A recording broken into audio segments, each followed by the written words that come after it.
Kobe, Vooch, and Io all signed fully guaranteed contracts. Can we talk about that too? I don't mean to interrupt you. Once you're done going through this, please let's go back to the Kobe Io thing.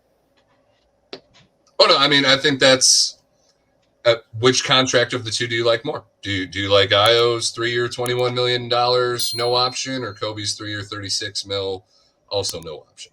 I like Kobe's 3-year, $36 million, no option. I think I like Kobe showed some things at the end of last year where you and I were actually kind of hopping back on that wagon a little bit. Like, wow, okay. I mean, you said it yourself a million times during the season, like how impressed you were with not only his handles, but his tenaciousness on the defensive end of the ball, on the defensive side of the ball. So I love Io too. I'm an Io guy. I love him to death. I love that he's here. I just didn't really understand. There's a log jam here. And, there's a log jam, and you look at the basic numbers, you paid Io more money than you're paying Javon Carter. Right. Which I guess speaks to potentially how good of a deal you've got Javon for, given the utility player that he is, the fit that he should have with Zach and DeMar on the floor at the same time, being that off-ball spacer, secondary playmaker, and a decent defender, but he is only 5'10", so that is limited. I'm 5'9", and I can't do a lot. Yeah, you can be as tenacious as you want, but if you're only 5'10", you're not necessarily going to be the most effective outside anybody but the point guard. So I think those contracts are a little confusing in the sense that you locked 3 point guards down to 3-year deals. Obviously, Kobe, you can argue, is a combo guard. Io's got enough versatility where he can play the 2 for you as well. And we know Billy loves to play small.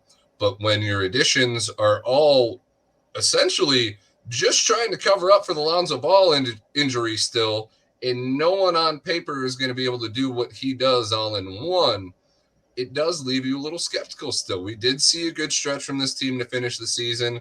We did take the Miami Heat, who went to the finals, to a decent play-in kind of performance outside of Zach shit in the bed in that second game.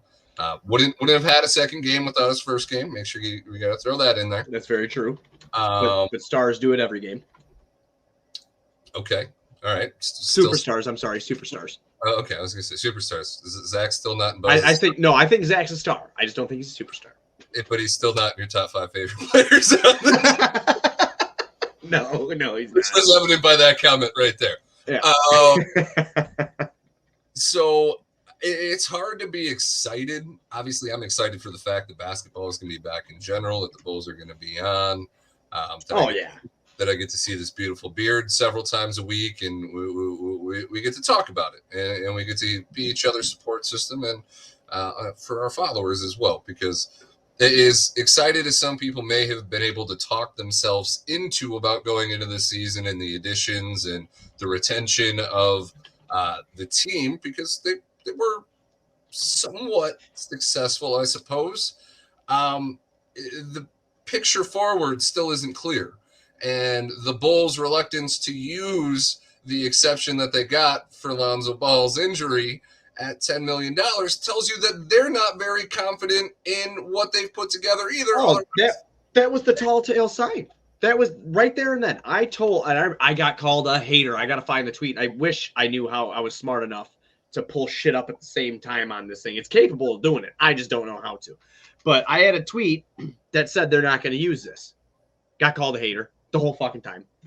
And I was just like, dude, I knew they were going to do it. I knew they weren't going to use it. They're not serious about winning. They know running it back with Zach, DeMar, and Vooch gives some of the fan base that hope, like, oh, they're going to get it together this year. We saw what they did. Oh, wow, now they put a defensive little-minded point guard next to him that can hit the 3. Hey, he's not Lonzo, but he can, he's going to be an upgrade. No. This is the same fucking thing. This is the same thing. That's what you're looking at. You're looking at the same thing that you saw last year, except at Torrey Craig. Wait, what is he going to play? 9 to 10 minutes a game? Patrick Williams is still here. That's second coming to Jesus Christ, if you ask people.